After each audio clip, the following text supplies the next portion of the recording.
Hey guys, you're back on the Loose Threads channel, and we are going to finish up the apron that we started on the last show that I did. Here is an almost completed apron, child size 3 on the dress form, and then I made a little apron for a doll size that kind of matches. So I'm going to talk about attaching the straps. We had only gotten the bib and the skirt put together last time, and talk about the trim, and I'm going to show you a couple of very easy embroidery stitches. So here is one of the aprons that we were working on for the child size, and the straps, remember, those were just sewn right sides together, and then I just attached them to the bib of the apron, and I attached them on the front. I kind of like the way that looks. I did that on both sides. One little detail about this is you'll notice that the seam, and I do need to iron this a little better, but the seam is facing towards the bottom. And for the straps, I did the same thing. It was basically the same technique, one long rectangle, sewn right sides together, turn it inside out, and then I sewed it to the front of the bib here. And before I did put the straps on, I did add this little piece of ribbon just to add a little bit of color, kind of bring the blue up from the skirt onto the bib here. I also added a little square pocket. I sewed a little bit of rickrack on that. This was just simply another square that I cut out. This one I did not line, so I went ahead and ironed the seams in, just the same way we did here, and then I positioned it, measured out about the middle of the bib, and sewed it on. So, and then at the bottom I have my little antique eyelet, and then I wanted to bring some more blue down from here to the bottom, so I sewed this another piece of ribbon on. So I've got 3 different trims here. I've got this kind of textured weave type blue ribbon, and I've got this light blue tiny sorry about that, I added just a little tiny piece of rickrack, and then this blue, I don't know if you can see it, has a little tiny white polka dot. None of these blues are actually exactly the same. They're kind of the same, and of course it's picking up the blue from the bowls. So I kind of put the blue throughout the whole garment to kind of spread the color around, and it kind of draws interest. This part of the bib, you know, draws your eyes up here, and then you see this little blue, and then you see the blue at the bottom, and of course this adorable antique eyelet. What this looks like in the back so far is the bib, the tie backs, and I haven't attached any buttons or snaps. I think I'm going to use snaps, especially for this size child, just to make sure that anything that is on a child, if it were to become tangled or something were to catch the strap, it would unsnap and release. Okay, and this, like I said, I do have a 3-year-old dress form. I kind of think maybe you could get away with this for a 2-year-old. Might be a little big, and probably a 4-year-old could wear it. It just depends. And so this was just so cute. I could not help but make an itty-bitty one. I have a doll dress form that I believe is the same size as the American Girl dolls. I bought this dress form or this doll at Michael's years ago with the intent of making some American Girl doll clothes. So I thought it would be really cute to have matching aprons. And as you can see, this little apron is not exactly the same as the child size apron. I used the same fabric. I cheated a little bit here. I went ahead, I have found this little blue gingham ribbon that I had, and I'm using those for the tie backs and for the straps. This is what it looks like on the back side. And then I just used a little bit of that tiny blue rickrack here at the bottom. This one has a pocket, and I thought about putting a pocket there, but I'm going to show, I thought this would be a great chance to show you how to do an applique. So I just cut out one of the little bowls of cherries, and I'm going to show you a product that you use to help with the applique process and how to do that. So that'll give that bib a little bit more interest. Alright, so we'll go ahead and do the applique on this little doll apron. I'm using the product called Heat Bond Light. Heat in Bond Light. It's an iron-on adhesive. That's what you'll use when you do applique. An applique is simply, cutting out a piece of fabric that you want to adhere to another piece of fabric. So this actually is what it looks like. I just cut a small piece of it to go underneath the bowl of cherries. This side is kind of a rough texture, and this is the paper side. When you actually iron this together, and when you do, you're going to put the rough side, the side with the adhesive, onto the fabric like that, and then you'll iron on the paper side, okay? And it's going to stick to the fabric, and then you'll peel off the paper, and I'll show you what that looks like in just a minute. Okay, so I've actually pressed the Heat and Bond to the other side of the bowl of cherries, and all I need to do now is peel off the back. Now you can get this Heat and Bond probably anywhere. I'm sure I picked this up from Walmart. It's a really nice product. It makes your what you're going to applique just a little bit easier to handle. It gives it some stability, and I'm actually, the next thing I'm going to do is put this in the middle of the bib and press it, and it's going to stick on. And then I'm going to take the sewing machine, I'm going to choose a zigzag stitch, and I'm going to make it very small zigzag stitch, and I'm going to zigzag all the way around the perimeter, catching the applique and the bib. Okay, so it should sew on both of these things. Okay, that's going to keep your edges from unraveling, and it's just going to give you a nice little professional look. Now for this was such a tiny little print that I did leave some of this white background, because if you can imagine trying to zigzag stitch all around these little tiny leaves and cherries and the spoon, so there is going to be some white there, but I think it's going to look cute anyway. And there you have it.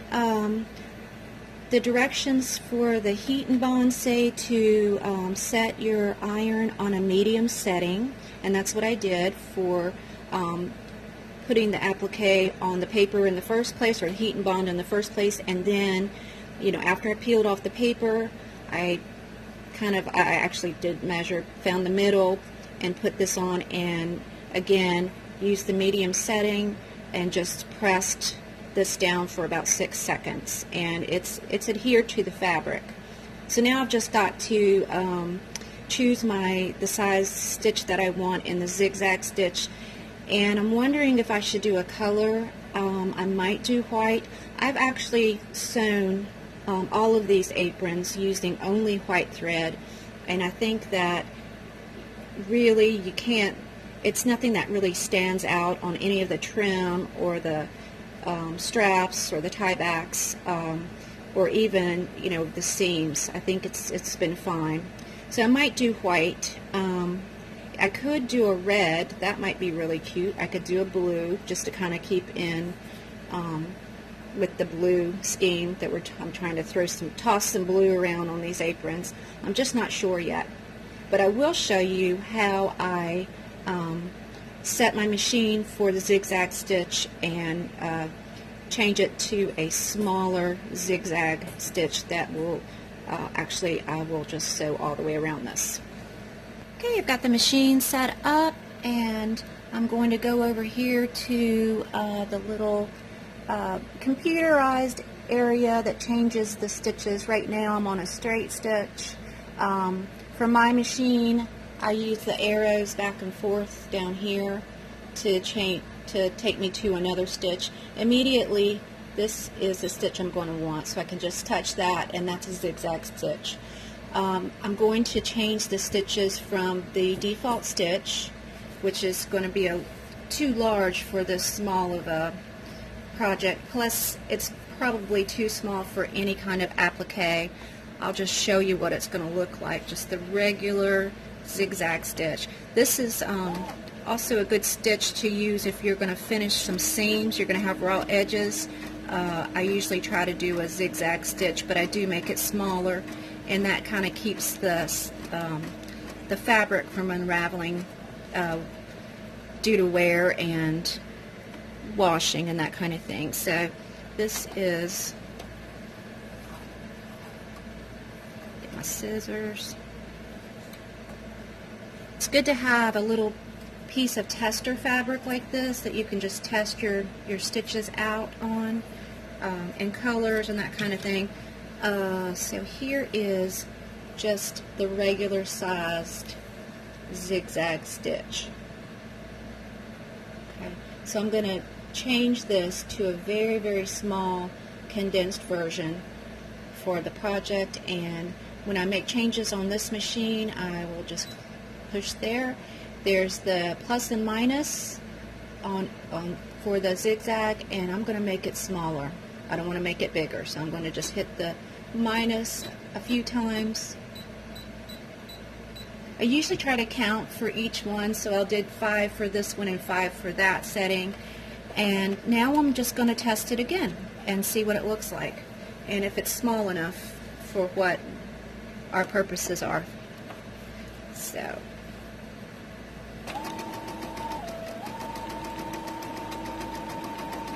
you're going to find when you make the zigzag stitch smaller that it's going to take a little bit longer for sewing. It's just not going to go as fast as a straight stitch or even a regular zigzag stitch. So, because it's just sewing a smaller stitch there, so it has to make more stitches in the same amount. There you go. Okay, so that's the smaller stitch. I think maybe because this is a doll's item, I'm going to just make it a little bit smaller. Yeah, let's just look at that. I think I'll just take it down a couple more if I can. And test it one more time. Okay, so this smaller stitch, I took it down 2 more notches, and it is tiny. It is a tiny little stitch. I think that's a little bit small. I'm thinking I'm going to go back to the second one, the second stitch that we did, and use that for the applique. And I'm sorry, my camera doesn't want to really focus in. Okay, so we chose our stitch that we're going to do.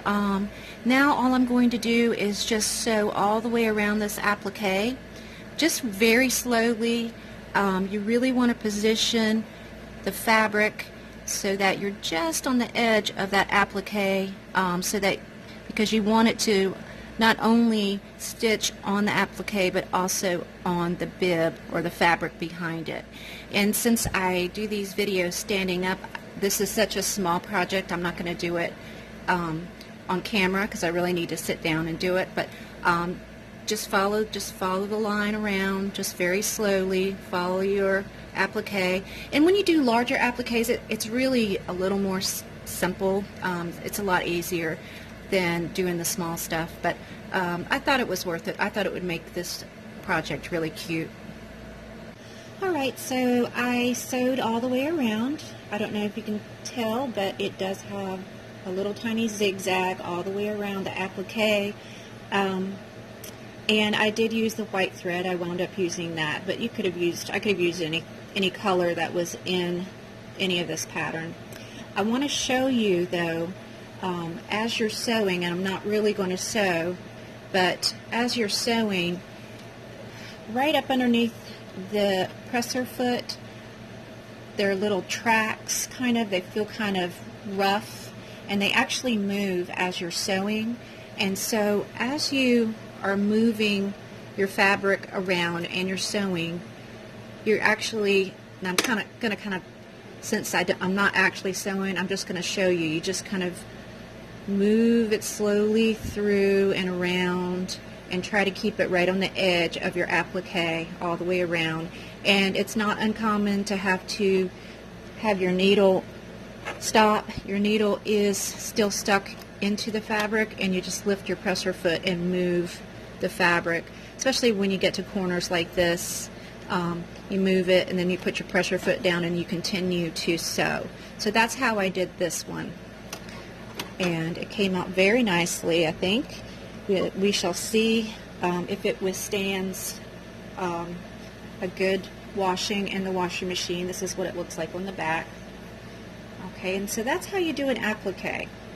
Pretty easy, really is nice detail, and I think worth doing.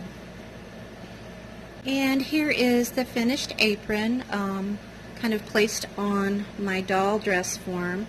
I made this so that it just ties in the back with the ribbons, the ribbon straps, and ties around the waist to stay on. Okay, and for this other apron, I added this ribbon at the top.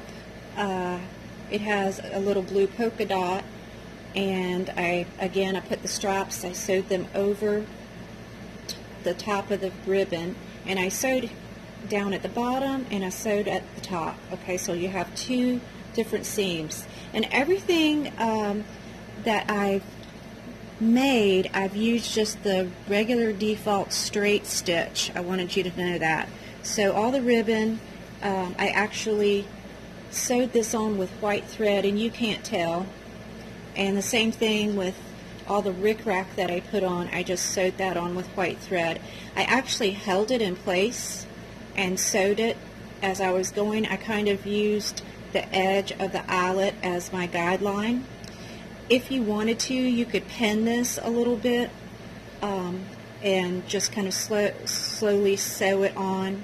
The other thing you could do is to use that bonding agent that I just used for the applique. You could cut little pieces and iron it onto your rickrack, and then iron your rickrack in place and then sew it if you're worried about it slipping. I have a little embroidery detail down here with the green and the red, kind of mimicking the cherries up here. It kind of really looks like little flowers. See, these are two of the stitches that I'm going to show you how to do with embroidery thread, and I just use regular, I believe it's DMC embroidery thread, and you can get that at Walmart, at Michael's, at Hobby Lobby, online. It's inexpensive and it lasts a long time. So I'm going to show you how to do these stitches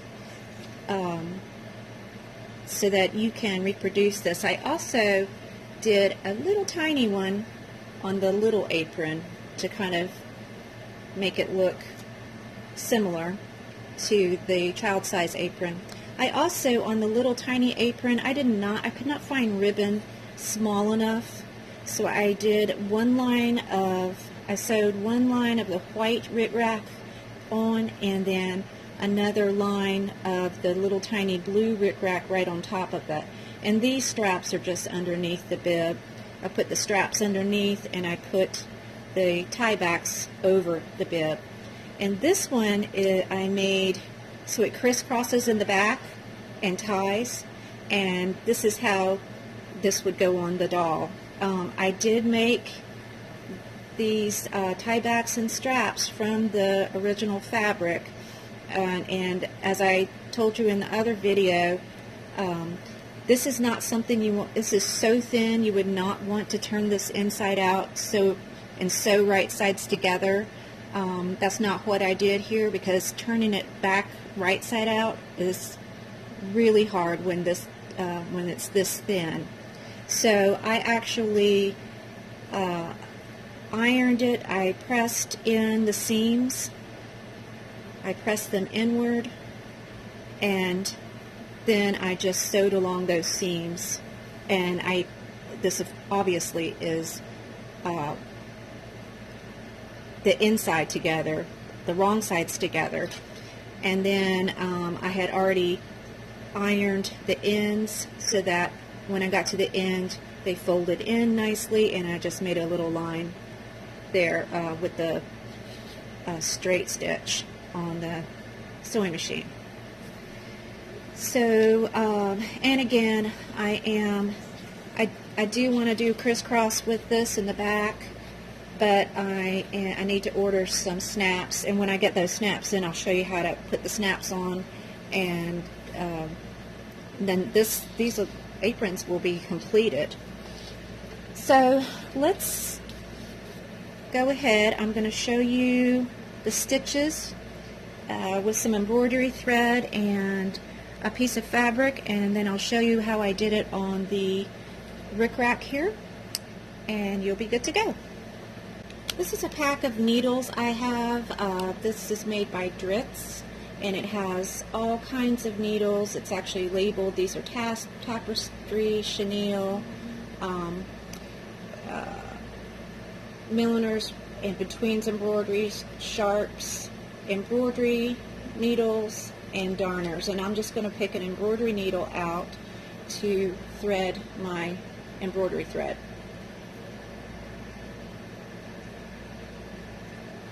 So the first stitch I'm going to show you is going to be the stitch that I did down here for the green. This is called a lazy daisy stitch. Okay, and I've got my needle and embroidery floss ready. I'm just going to tie a little knot in the backs to keep it in place. And for the lazy daisy stitch, you take your embroidery needle and you come up from the back of the fabric and pull it through. And then I'm going to make a kind of a little loop here, and I'm going to come back down almost to the same place, but not quite, right beside where I initially brought the thread through, and take it back through. So now I have this loop on the back side. This is what it looks like. I want my loop to stay kind of loopy looking. So now I'm going to take my needle and come back up through the back here, where it will come out to the top of the loop, right inside the loop like that, and pull it back through. Okay, and then I'm going to go back through again, but I'm going over the embroidery loop now.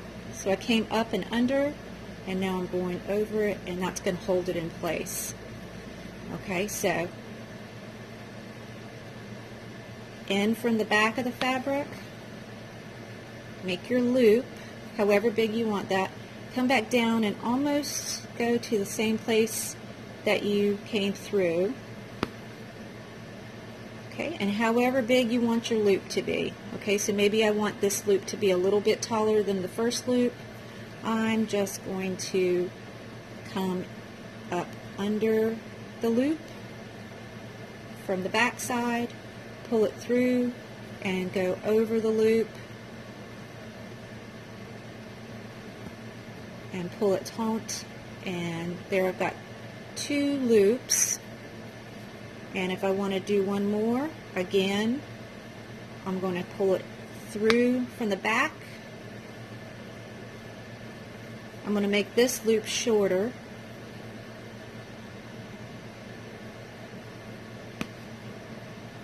And one more time, make it a little bit shorter. Back up under the loop and over the loop. Kind of looks like cactus to me because it's green.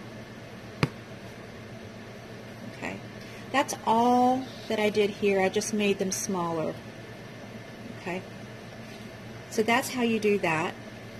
There's the back, and then you just want to tie off a knot just to keep it in place.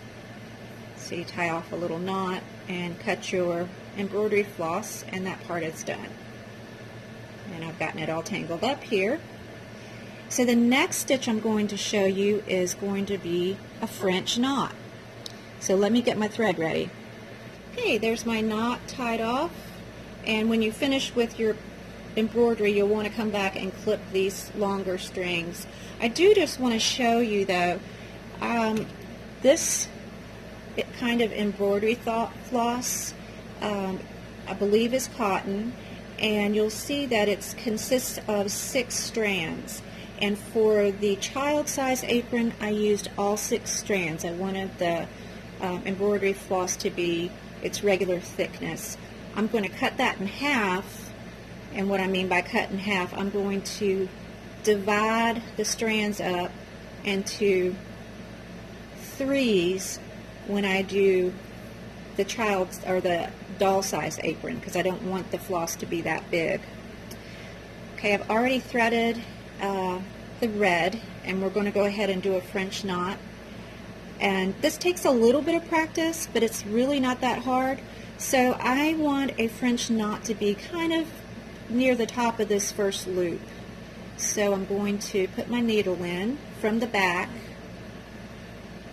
and pull it through. Okay, and now I'm going to wrap the thread around the needle.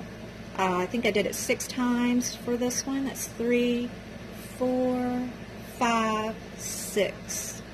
I wrapped it around. I'm going to stick the needle not in the same hole, but very close to the hole where it came up through. And you can see the thread's wrapped around. I try to hold that thread in place with my fingernail and just kind of work the needle back through those wrapped embroidery floss. And sometimes it slides through pretty easily. There we go. Sometimes it takes a little more. And you just pull it through, and there's your French knot. That's what it looks like. Okay, so I'm going to do another one here. Normally I might just do a French knot, finish this off by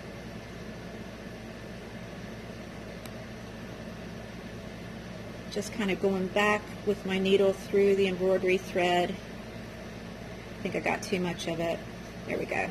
Just so it doesn't show on the front. And go ahead and cut it so that you don't have red going across your fabric. Just pulled that a little tight. Let's check this. Yeah, that looks okay. But for this, I'm not going to finish it off because this is just a demonstration. So up through the back, wrap around your needle. 1, 2, 3. Whoops. 1, 2, 3, 4, 5, 6 times, and back through almost where it came through the first time. Hold the little coils with your fingernail, and back through the needle goes through the fabric. Like I said, I kind of wrap my floss pretty tightly for these French knots, so sometimes it takes a second to pull it through. And there's your next French knot. One more time. Through. And now you're ready to wrap your needle. 1, 2, 3, 4, 5, 6 times. Okay. You do want this to be pretty taut, so you want your wraps, what you've wrapped around your needle, to be pretty taut and pretty tight, and then you just pull it back through. And again, it's gonna give me a little bit of a hard time getting back through. There we go. Give it a good tug, and there you go.